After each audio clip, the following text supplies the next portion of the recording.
संसदेमध्ये घुसखोरी करणाऱ्या अमोल शिंदेच्या आईवडिलांची दिल्ली पोलिसांनी पाऊण तास चौकशी केली। अमोल शिंदेच्या लातूरमधल्या झरी गावामध्ये जाऊन चौकशी केली। घरातली कागदपत्र, इतर साहित्याची दिल्ली पोलिसांनी तपासणी केली आणि या कारवाईबद्दल अतिशय गुप्तता पाळण्यात आली। लोकसभेच्या 13 खासदारांचं निलंबन रद्द करावं अशी मागणी काँग्रेस खासदार अधीर रंजन चौधरी यांनी केली आणि त्यांनी लोकसभा अध्यक्षांना पत्र पाठवलं। संसदेत झालेल्या घुसखोरीनंतर खासदारांनी आक्रमक भूमिका घेत घुसखोरीचं स्पष्टीकरण मागितलं होतं। संसदेत अपमानजनक व्यवहार केल्याप्रकरणात 13 खासदारांना निलंबित करण्यात आलं होतं। पंतप्रधान नरेंद्र मोदी आज वाराणसीमध्ये 19,000 कोटींच्या 37 विकास प्रकल्पांचं उद्घाटन करणार आहेत, ज्यामध्ये रस्ते, पूल, आरोग्य, शिक्षण, स्मार्ट सिटी, नगरविकास अशा प्रकल्पांचा समावेश आहे।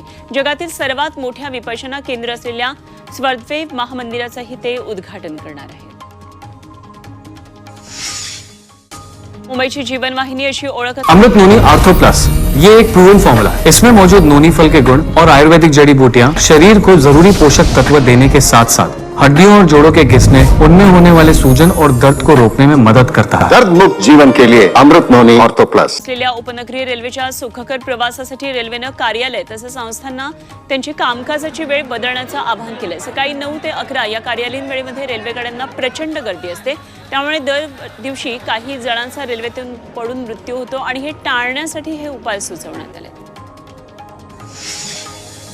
मुंबईतले राजावाडी रुग्णालयाचं रूपांतर आता सुपर स्पेशालिटी रुग्णालयामध्ये केलं जाणार आहे आणि या अंतर्गत रुग्णालयाचं विस्तारीकरण करण्याचे आदेश मुख्यमंत्री एकनाथ शिंदे यांनी दिलेत।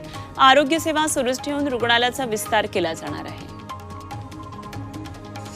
भंडारा जिल्ह्यातल्या नियोजन भवन आगीपासून सुरक्षित नसल्याचं समोर आलं। जिल्हा नियोजन भवनामध्ये चक्क तारीख उलटून गेलेले अग्निशमन सिलेंडर आहेत, त्यामुळे आग लागली तर ती विझवायची कशी असा प्रश्न निर्माण झालाय।